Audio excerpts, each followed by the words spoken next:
Now, the reason why we put this hamstring curl as the first exercise of the workout is very simple. This is for the method of pre-exhaustion.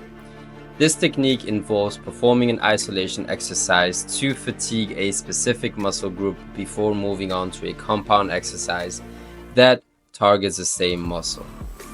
For example, doing a hamstring curl or leg extension right before going into a squat. So how does it work? The idea is to pre-fatigue the primary muscle being worked with an isolation movement. So when you move to the compound lift, the target muscle is already tired and receives more focus.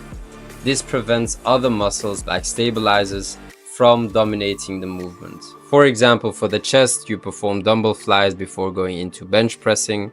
For the quads, you perform leg extensions before going into a compound movement like a squat. And for the lats, you will do straight arm pull downs before doing pull-ups or lat pull downs. Why would we want to use pre-exhaust training? So first of all, greater muscle activation. This ensures the target muscle is fully engaged during the compound exercise. Secondly, improves mind-muscle connection. Starting with isolation helps you feel the muscle working. Number 3, overcoming plateaus. This changes the training stimulus to challenge your muscles in a new way. And lastly, joint-friendly training. Pre-exhaust allows you to use lighter weights on compound movements, reducing joint stress while still fatiguing the muscle. So this is very good for someone who is injured or has some trouble with like shoulder pain, for example, and they're still trying to get some gains while using a bench press, but they have to go lighter.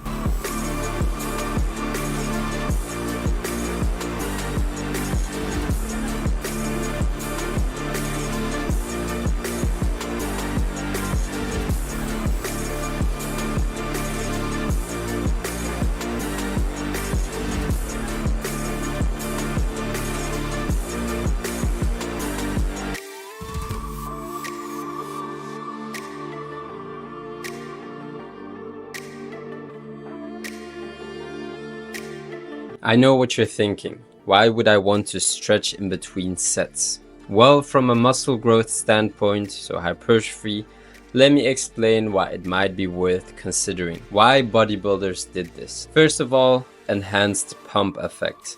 During your workout, blood flow to the muscle skyrockets, making them swell and press against the connective tissue surrounding them. Stretching at this point adds extra tension to the fascia, which could help expand it and make more room for muscle growth. Secondly, added mechanical stress. Stretching while the muscle is pumped or after heavy sets introduces another layer of mechanical stress. This can stimulate hypertrophy by recruiting more muscle fibers and triggering pathways for growth. Now, what does science say? While the theory of fascial stretching is still debated, there are aspects that hold some weight. First of all, stretch-induced hypertrophy. Research shows that prolonged stretching under tension, also known as loaded stretching, can encourage muscle growth. Secondly, blood flow restriction. Stretching a muscle that's already full of blood creates additional metabolic stretch, which is a key driver for hypertrophy. And lastly, increased mechanical tension. Stretching under load doesn't just work the muscle, it amplifies the stretch on the fascia, potentially improving muscle expansion over time. So stretching between sets isn't just about flexibility, it could be a valuable tool for maximizing muscle growth.